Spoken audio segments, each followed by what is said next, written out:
Well, Rahul, you've given you've given the facts which already complete half the picture.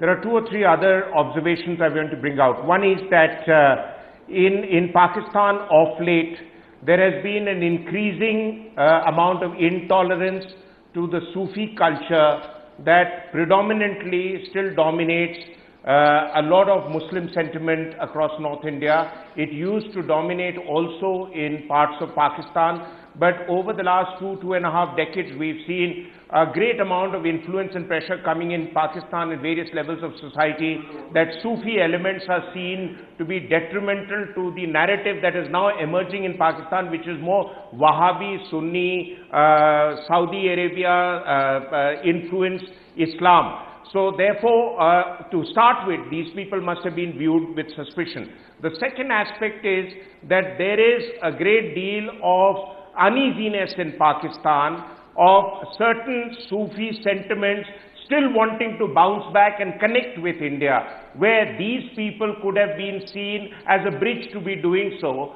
So therefore, they were probably arm-twisted to come out with what was probably seen as a Government of India agenda, but is clearly not, because clerics from the famous dargahs in Ajmer Sharif, Hazrat Nizamuddin Aulia and other dargahs do go to neighboring countries like Bangladesh quite extensively and have large following of people who connect with them on regular basis. This is lesser the case with Pakistan, but Pakistan does not want to veer back into what was the culture about 2.5 decades ago. The third point is that if the intelligence agencies were working to a plan, they clearly botched it up, and Pakistan has the dubious distinction of their intelligence agencies, even in the past, making botched attempts to nail Indians. Only in this case, the matter spiraled out of control too quickly for their own comfort.